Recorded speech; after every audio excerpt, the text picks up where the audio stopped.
Greetings, everyone. This is Night Vision. This is the third episode of this show about dreams. So we're just talking to avid dreamers. I'm Joel Brown.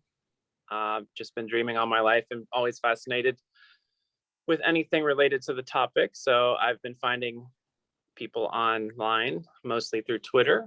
I have Daniel here today, who runs a Twitter page called Dream Prophecies. And I will pass it on to you to give yourself a more complete introduction of what fascinates you and what your involvement in dreams entails. Great.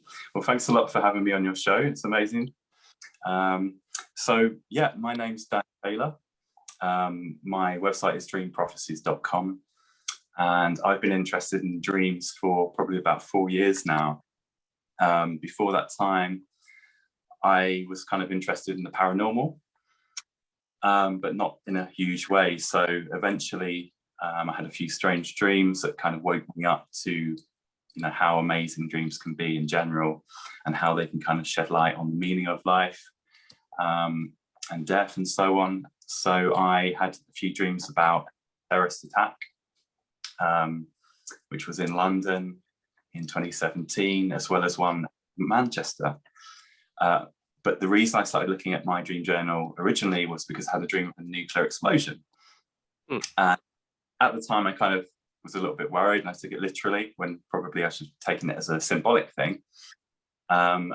So that dream kind of kept me writing down my dreams in the back of a notebook. So I started off with a literal notebook, and then from then onwards, I kind of upgraded my book to have a kind of more beautiful looking dream journal like this.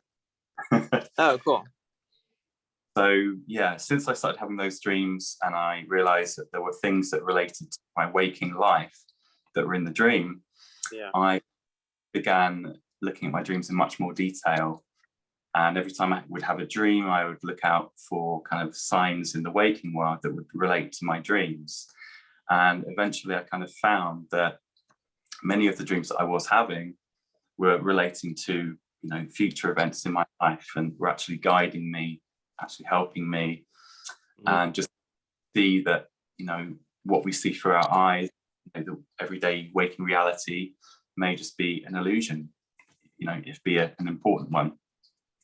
So eventually I was asked by somebody from the Lucid Hive to join, and I kind of met up with a load of other dreamers who were doing kinds of amazing, interesting things. And I began learning how to lucid dream. I started learning how to astral project and many other different kind of facets of the dreaming world. So yeah, it just went from there really.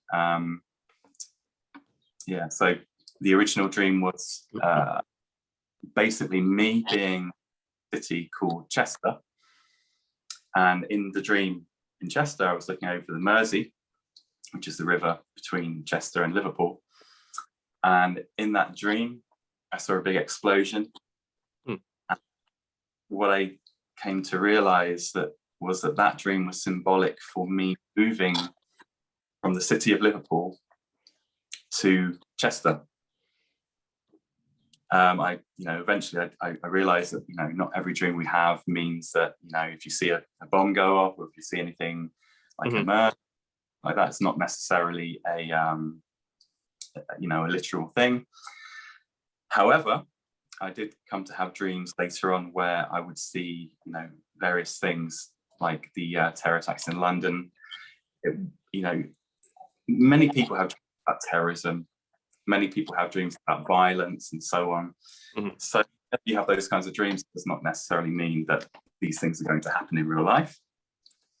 But for me, I'm very critical about my dreams. So whenever I have a dream about a terror attack or something similar, I won't take it literal unless I many kind of dream details that match the actual events. Yeah. So in the dream, in regards to the London and Manchester attacks, I saw a being used to attack people on a bridge in the dream. Islamic terrorists got out of the van on the bridge and started hitting people with machetes. And then I had kind of a voice in my head say that, dreams will occur across several cities, probably Manchester. So the first attack in reality was the Manchester attack, which happened about a week later. And then 3 weeks after the first dream, the London terror attacks occurred. So at first with the Manchester attack, we didn't really have any attacks here in the UK on cities like Manchester and Liverpool and so on. That for me was a little bit surprising, but I didn't have any other details, in the dream, apart from the fact that it was in Manchester. So when it happened, I didn't, it was terrible. I was sad like everyone else, but I didn't really think about my dream at all. It was only when the London attacks occurred that I actually looked back at my dream journal and I saw many of the different details that matched up with the real life event. Yeah. Because of that, and I looked back and was like, oh, it says Manchester here, possibly including Manchester. So then I kind of realized that maybe that dream was related to the Manchester attacks that occurred, before the second attack. So yeah, for me, it just kind of opened up like a whole can of worms. And every time I kind of looked at my dream journal, I kind of got into this phase where I'd be like, oh, right, so I just dreamt of this celebrity. Does that mean that something's going to happen to them?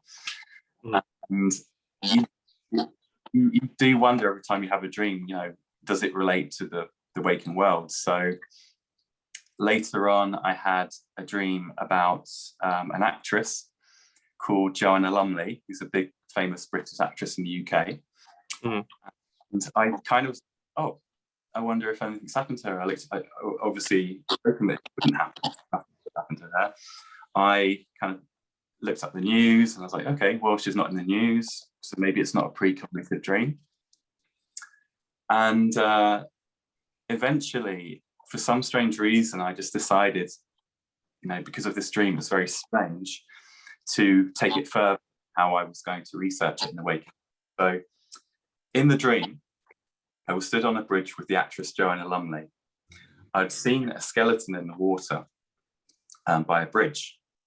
And by the bridge, there was like chairs and there was food being served from a building. So I turned to Joanna Lumley and I said, have you seen that skeleton down? It's really strange. And she looked at me and she said, oh, there's not just one skeleton there, there's two. So I looked again and there were two skeletons in the water in a kind of casket type thing. And then I saw a guy who I knew, a colleague of mine, pull away the bodies from a ship. And the water happened to be in Chester, and it led in the dream to the Mersey, which is the river again. So after that dream, I didn't really think much of it, apart from the fact that before that, I'd had a dream about this colleague again. So in that dream, I was in a party and a colleague stabbed me with a knife. It felt really vivid, very real and very scary. And I remember my thoughts when he did it. I was really surprised and shocked. So I kind of linked those two dreams up, thinking, why do I keep seeing this guy in my dreams? And eventually I ended up looking up Lumley on Google Maps, and I found that there was a stream, because it was a river and a stream connected in the dream, by a Lumley Road, which was a place in Chester. So I went to actually go there in the waking world to see if there was anything there. And at the time, my partner was spurring me on to do it. She believed in, how dreams could be used to guide us in waking lives. So I did something that I thought was kind of a bit mad at the time, and I actually went down to this stream. And it was kind of on the way to work anyway, so it's like a stop early to get off from the train station. So I went there. I walked along the entire length of the water and I found absolutely nothing. So I kind of felt like why did I do that? I'm probably taking it too far. And I went back home, and a few nights later I had a second dream. And in that dream I'm leading a big group of people around wood, a big wooded area. And I walk across a stream, and in the stream is go left in sticks, in twigs. And when I saw it in the dream, it really scared me, because it made me think that we're being watched in everything we do. So I kind of crashed down to the water. I messed up the twigs. and I just kept running with the people. But then I had a kind of change of mind, and I said to them, okay, we need to go left. There was something in the water, so we went left. So when I wake up in the waking world, I didn't even connect that dream, previous one, straight away. I actually completely forgot about it. And just flicking back through my dream journal, I went back to that dream, and I kind of thought to myself, oh, hang on a sec. This dream really relates to the previous dream with the, the stream. Mm-hmm. So then I decided, and this was a really crazy idea, to go back to the stream. And I bought Wellington boots to actually go into the water, because the only way to go left would be to go through a big tunnel. So you'd have to go for this scary looking tunnel and get to the other side. And that was the only way you could get there. So the only way you could get to the other side of the water was to go through the tunnel. So I jumped into the water, and eventually I got to the end of the stream, which was maybe 100 meters through the tunnel across. And when I got to the end, found absolutely nothing. At that point, I'm thinking to myself, well, this is the last time I'm ever going to do this again. But I got to the end, and these ducks were there, and they flew over my head, and it kind of made me feel kind of connected to the world around me. So I kind of sort of surveyed my surroundings as I walked back towards the tunnel. And as I did so, like something from a tree, like either a small feather or a bit of blossom, fell down to the ground. And as I looked down to the ground, there was an ID card. And I picked up the ID card, and the address on the ID card was the address. And bearing in mind, this is a city that we're talking about here.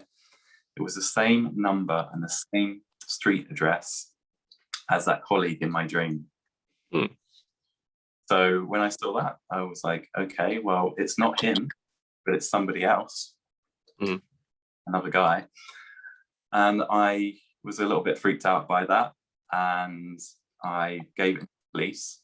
And I inquired about, why guy's ID card here? Is he missing? Is he okay?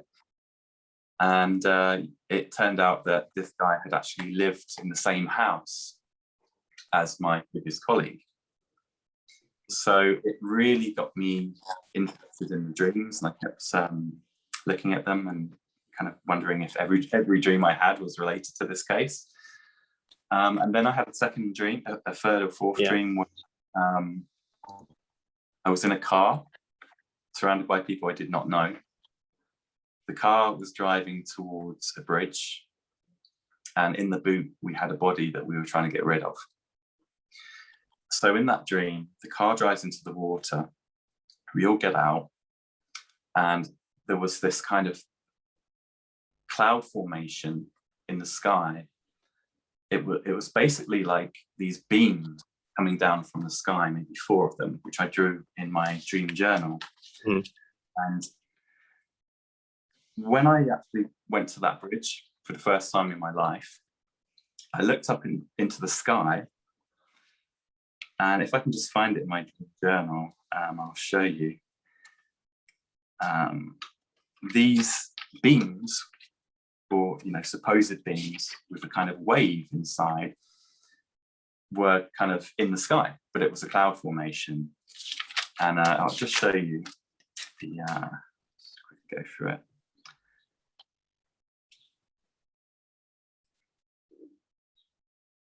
I guess I'll put it up on my website for people to see. But when I got to that bridge, this cloud formation was in the sky, and I took a photo of it.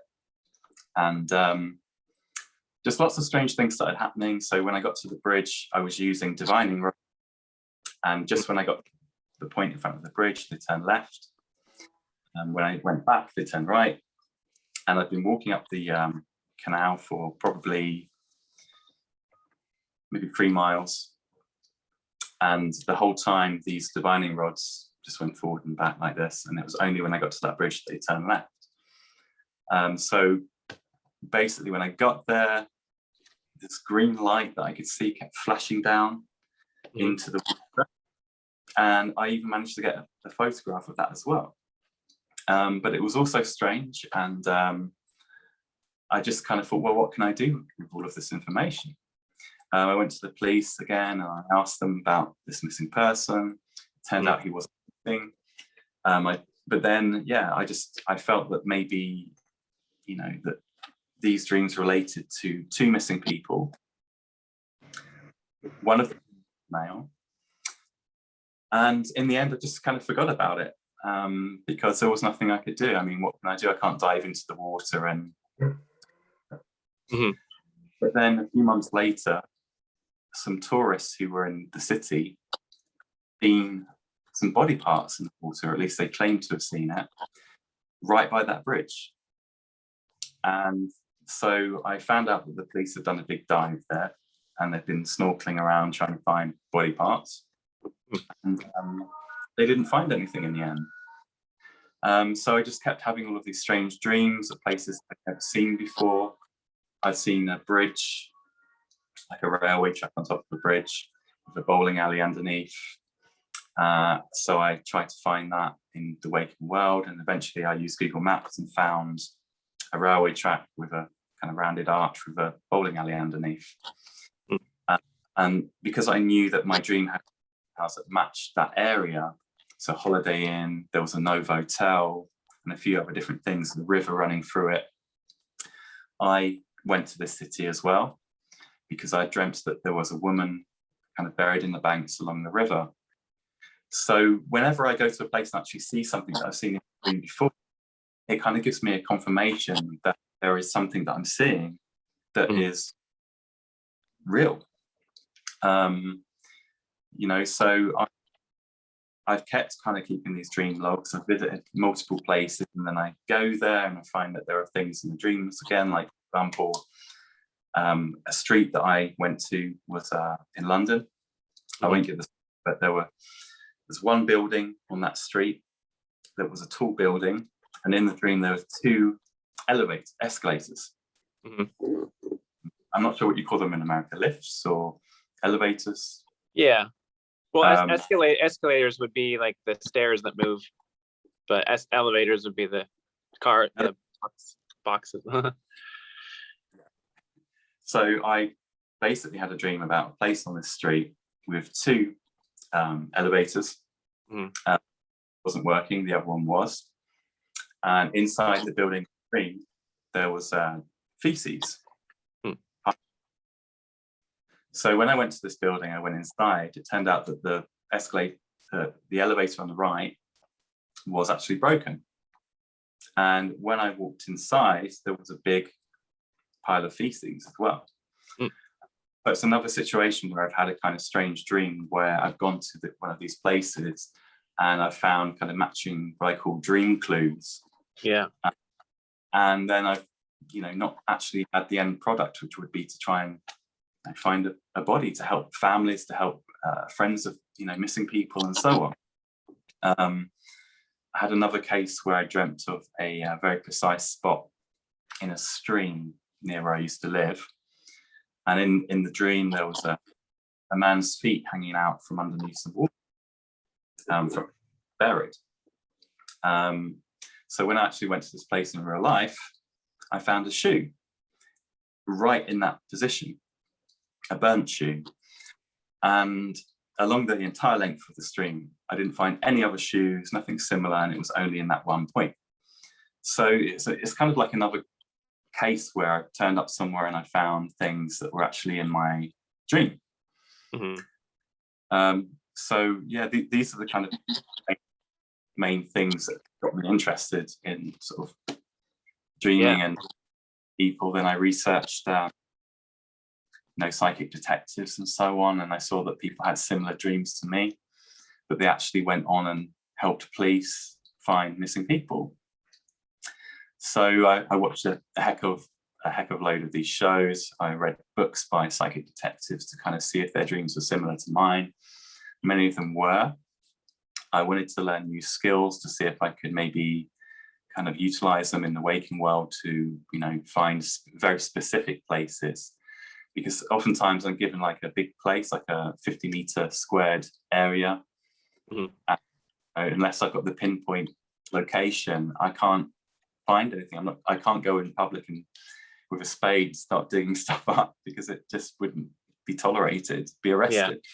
So yeah, I started researching these things, and they, really interested me. And I come to the conclusion, watching these shows with a very skeptical mind, that there are lots of people out there that are quite good guessers, that are very knowledgeable about crime, and the kind of psyche of criminals, and where they might hide bodies and so on. So I kind of watched these shows with a very critical eye, and there were often cases where, these psychics knew information they just could not pull out of thin air, that police missed, information that they missed. I kind of thought to myself, well, this kind of makes me feel about my dreams. Perhaps there are actually other people out there, and maybe even anybody can dream of these things, if they're inclined. So and I found out about people like Dixie Yetarian, who was a kind of American psychic who had found missing people on a regular basis, who found very specific crime scene details that you couldn't guess. For instance, a green ribbon being tied around someone's neck when they were buried, that they were buried alive, and the manner in which they were killed.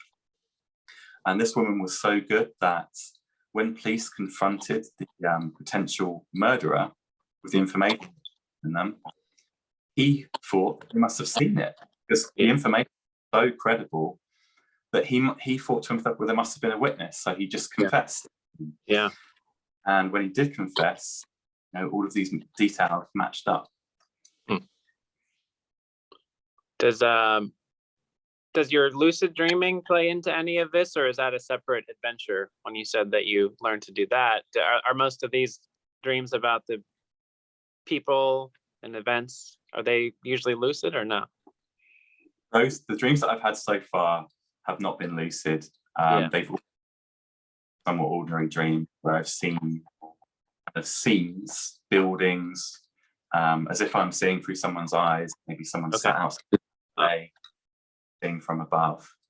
But my lucid dreams, I've had 2 lucid dreams, all quite recently. I've never had any of those kind of experiences in lucid dreams at all. I did kind of learn lucid dreaming in the first place, to see if I could utilize them to get information about free. But so far, my dreams in that realm are very different to the dreams that I normally have. So I'd see in these lucid dreams maybe more vibrant, beautiful colors. I would see goddesses and dream characters.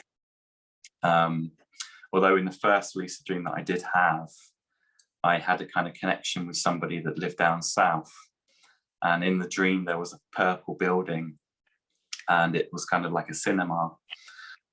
And my friend told me that where they live, there is actually a building very much like that, and the name of the building was Dreamland. That was a lovely kind of match up. But my lucid don't relate to it at all, but I was hoping, and I am still hoping, to maybe get some information from lucid dreams, those kind of things. But as well, astral traveling, I've not had any luck with it yet. I know I've come out of body as a child once, but that is it. I've tried all of the techniques to try and get out of body. I felt my body vibrating, which is usually something that you feel before you get out. I've had that before. Have you actually been out of body? I feel like there's a lot of times where that I thought I was, but then after I woke up, I questioned whether it was totally authentic or not. but definitely while it was happening, I thought I was, and I felt very conscious of it. I think probably, I'd say only maybe one time do I think I was definitely. And then, well, there's that. That's like as far as like the astral projection type experiences. I also had a mystical experience when I was younger that was triggered by a lucid dream. But most of the time, but this period where I was experiencing the vibration thing, it was probably about 10 years ago. And for some reason, I experienced it a couple times a week for a few months, probably. Wow. And it was kind of scary, honestly. Yeah. Like, I would try to see how long I could kind of tolerate it for, because when it would start, it would keep getting more and more intense. And eventually, it's like sometimes I'd be able to let it go longer, but eventually I'd have to just kind of wake myself up and terminate the experience. But most of the times that I did that, I would regret it later on and think, well, why didn't I just keep going and see where it would take me? And with that too, there was like one time where I let it go, and it felt kind of like a little explosion inside. And then I heard some sounds that sounded a little bit like if you had an old radio with a dial and you were turning it across stations and you heard different things like bleeding through each other. I heard some like strange noises like that. And then I woke up and I felt that there were like some sort of beings in the room for a little bit, and then they faded away. What did they look like? So they were like kind of alien-like, but they weren't very distinct. They didn't really have features. They were more like so kind of like ghosts too. But I think because I had an alien experience when I was 18, but in between dreaming and waking. So I don't know if I was just relating it to that or not, but like I had like a scary experience when I was 18 that was like a sleep paralysis and also alien encounter one. And it also had a similar sound phenomena with the radio like frequencies. But whenever they were in the room, they didn't really feel particularly positive or negative. They just kind of seemed like ghostly presences. Yeah. Did you feel like you were being watched? And then like as my sort of like faded away, but it was interesting that they appeared only that one time where I let the electrical vibration feeling, I let it like run it, because all those other times I just tried to let it run its course, but then it became too intense and I got myself awake. I mean, I've had one experience with a kind of. Have you ever noticed? What's that? I've had one experience with an entity where I felt being watched. Room before I fell asleep, and I woke up when I did fall asleep. I woke up and I heard my own name being whispered in my ear. Okay. And my eyes, there was a man on the bed. Watching me on the bed, and he was just kind of sat back, looking down at me, kind of Arab guy, all grey. Mm-hmm. And as soon as I saw him, he vanished. Yeah. And the strange thing about that dream was that, if it was a dream, was that I was staying in my friend's room that night because someone had come and stayed in my room. And the next night, I stayed in my room, which was downstairs, and my friend came back to stay in his room. And when I saw him the next day, he looked very tired, and said to him, why do you feel so bad? What's going on? He'd just been down to London. Did you have a good time and so on? And he came and told me he couldn't sleep because the whole night felt like he was being watched from the chair. And this guy, a skeptical guy about the paranormal world and so on. So for me, my jaw just kind of hit the floor.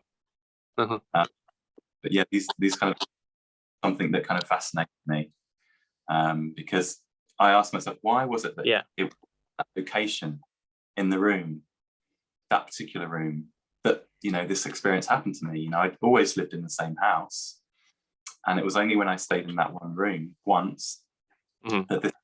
So I think these strange entities that exist and seem to be very fascinating for me. I only had the one I had. That was the only like terrifying one I had, and I was like 18 years old when I had it. I had a few other ones around them, but they also felt more like alien, but they were like some of them were just auditory. Okay. There seemed to be a presence, and one of them actually like had a voice that sounded like Yoda, which is kind of comical. Seemed like unreal, but came from somewhere. I don't know. But yeah, I haven't really had any of those recently for years, really. And I mean, I can't say I miss it. So Yeah. it's always none of them were particularly like calming or anything. It was always a strange feeling, but only that first one was like a really bad one. It's just because it was so unexpected too. I never had thought anything like that was even possible. But were you quite skeptical then?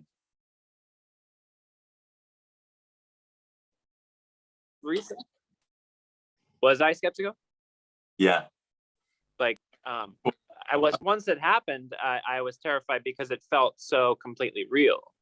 But that was part of my terror, is that I didn't think that it was possible, because it wasn't something I ever really thought about. Like I didn't think stories about aliens and think like I didn't think they were real, but I had never really considered the possibility that maybe they were, spirits, or just something from a different type of dimension or reality. I'd all them as things and stories from other planets and stuff like that, like flesh and blood. So then it was a different.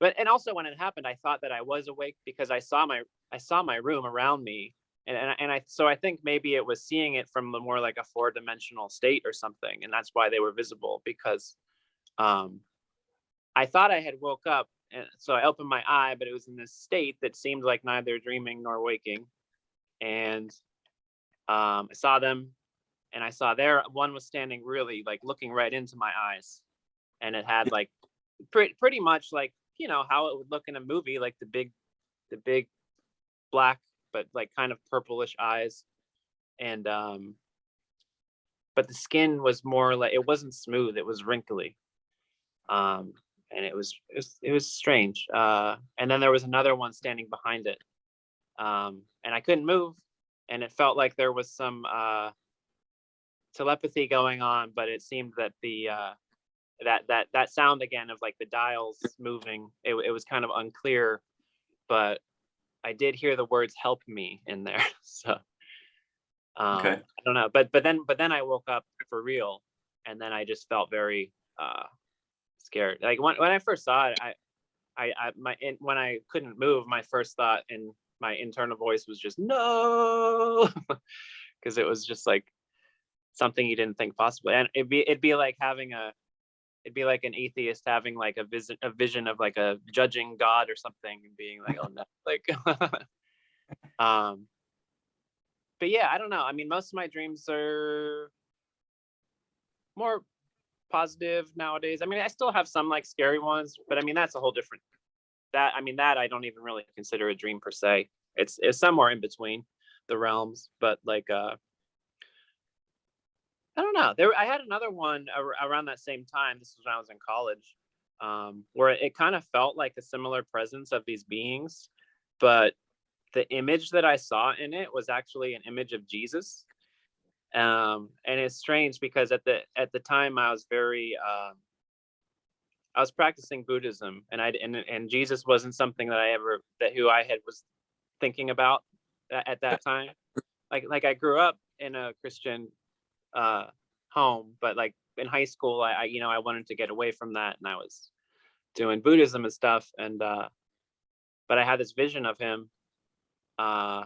It seemed like it was his last moment, like right,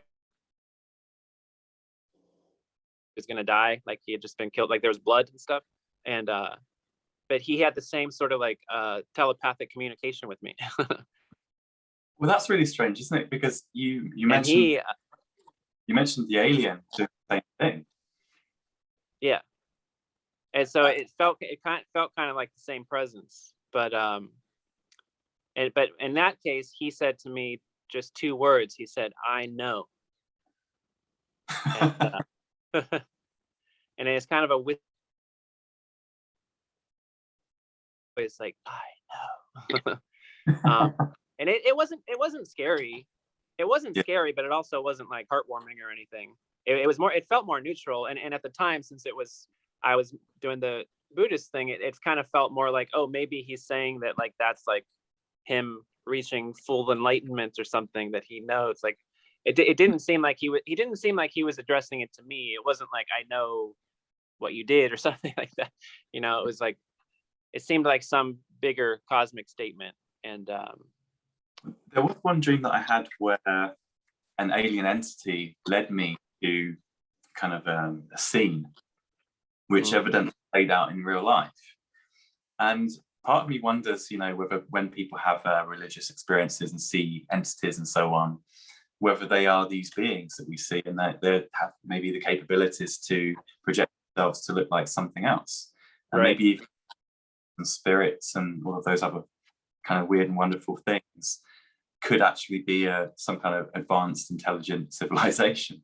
Yeah. I mean, that for me, I'm not sure. I'm still on the fence about that kind of thing, but I'm definitely open-minded about it. And you know, the fact that you heard the words "help me," you know, and you remembered that vividly, and the other words were, you know, "I know."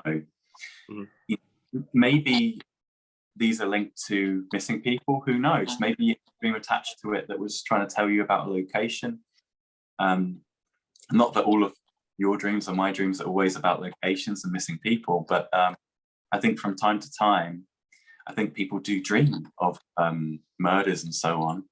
Yeah. And I think there is kind of like, this is kind of like the niche, kind of the borderline conversation, you know, in the dream community, you know, can we dream of, you know, missing people and murders and so on? And I personally don't dream of them a lot, but when I have, it's been very vivid, and the thoughts that I've had definitely weren't my own.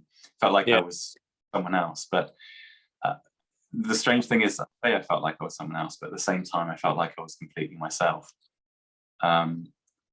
So, yeah, I wonder, if, you know, how we view life, if it can kind of be recorded and shown to us in a dream somehow. I don't know, like, you know, we watch videos, we listen. Maybe one day we'll be able to record the consciousness of another human being and show somebody, and so they can experience it. Yeah. We're talking about advanced civilizations and so on, and why not? And we can already influence dreams, you know, experiments, we can influence dreams to make people dream of certain things by giving them keywords, or even by kind of manipulating their waking life to make them see what you want them to see in the dream. You know, so the experiments where they made participants wear kind of rose-colored glasses in the waking day, when they dreamt of different colors that they would normally dream of. So they saw more kind of red and oranges than they would ordinarily. So when I say, like, where do our dreams come from? Another question that comes up that's really interesting also, why do we dream in code and symbols? Yeah. When we get the answers much easier, so much more easily. So if our brains and subconscious are so intelligent, which they clearly are, and many experiments show they are, why would they give us such symbolic language? Don't understand, and we're not sure if it means this or that. Why is that? And maybe one explanation, the dreams are coming from somewhere else. Maybe even inflating our brains so that we do dream of things that we have in our memory banks. So, for instance, if I dreamt of a friend, let's just say like Mark Smith, I might not actually be dreaming of that person per se, but actually of somebody else called Mark, or a street, Smith Street. So I just find that area of dreaming very fascinating. The why, like, why do we dream in code? I think that's such an amazing kind of thing to think about and kind of. But yeah, it's like, you know, is like, do archetypes? Is there a collective unconsciousness? Just so many different kind of questions come up, and questions about the nature of time come up as well. There was one man called J.W. Dunn, who I'm a big fan of. He wrote a book called An Experiment with Time. And he felt that his dreams back information that he experienced through his eyes. So the information that he for him was kind of like a random kind of muddle of information, and it wasn't really anything that was chosen specifically or intelligently. It was just kind of fragments of the future coming back to him, and he called that serialism. And so he dreamt of like an important event where many people died, like an earthquake on Mars. And when he read the newspaper, he read that 3,000 people had died, but actually the paper said 30,000. He previously had, he dreamt that 3,000 people had died on a French-speaking island, and there would be like an earthquake and so on. And so he came up with the theory that he passed himself back the wrong information, the misreading of the paper, misreading 3,000 instead of reading 30,000, which he should have done. He came up with, he sent that 3,000 figure back to himself in time. So rather than it being some kind of godly source giving him the dream, please save these people and so on, he felt it was more kind of an accident. And you know, when you start thinking of dreams of the future, dreams of kind of catastrophes and so on, and you ask, why did I get that dream? You know, for instance, the dream of the London attacks. Why did I get that dream? If I rang people up and told them I've had a dream of these, no one's going to believe me. People are going to think, oh. So if there is a God that can see the future and what you're going to do when you see that dream and how you will react, then, you know, why would they give it to you if you didn't really you didn't save anybody, or, you know, even if you tried? Yeah. And another one of these kind of conundrums that you get the information, claim it's from God, then, you know, you can't understand God's mind, but you can at least kind of try and speculate why you get particular dreams. And like you say, have dreams of very mundane things that actually come true in the future, and so do I. And and so, you know, we ask ourselves, why do we have those? Is there a kind of like a evolutionary you know, advantage that we might have that, you know, can help us? So many unique and interesting of looking at these things. I'm always open to new ideas and new ways. And I think it's a good idea to kind of people listen to, whether you believe it or not, and just kind of keep it in a little kind of chamber in the back of your mind. Right, then be prepared to about stuff that doesn't matter anymore. Yeah, I've noticed in recent years, especially, and even since I've been doing the show, that sometimes when I have a dream that comes true, it'll actually come true after, like shortly after, or even while I'm telling the dream. Like if I'm sharing it with a person, like we're doing now, like sometimes that brings it to manifestation in the real world. And sometimes it's even, I could have a dream, I could tell you a dream now that I had 10 years ago, and then something later today will be like from that dream. So that's why that I really love when that happens. And like, so that's why I always think it's good just to share dreams, and like because maybe you have to like unlock something. And I noticed that happened.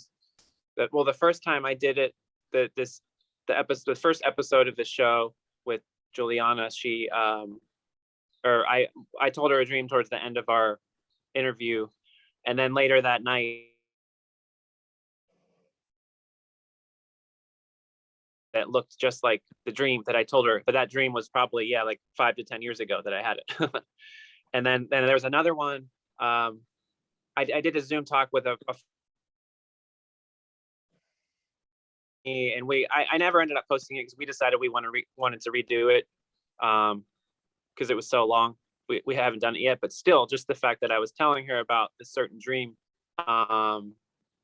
Later that day, I was watching a movie, and there was a scene in the movie that looked just like the scene in my dream that I told her about, and it was an old dream I had like years before. So I'm always just interested to see what happened, like maybe something that we talked about today, how will, like, you know, have some connection to something that happens later tonight. The line is really bad at the moment. I didn't hear any of that, I'm afraid.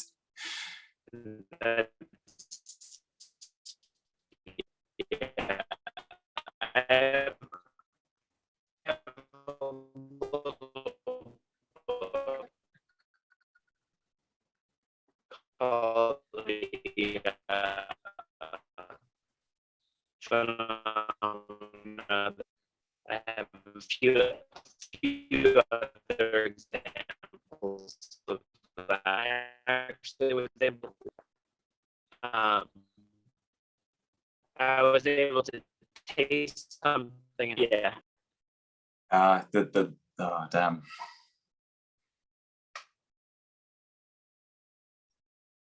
Okay. We'll try again.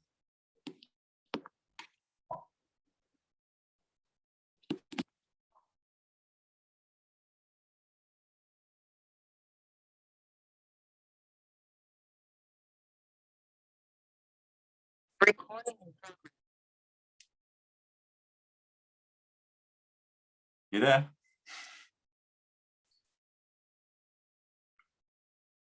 I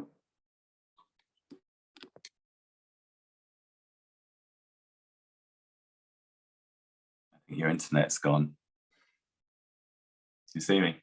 Can you hear me? I'll wait for you to call me, actually. Let's do it that way.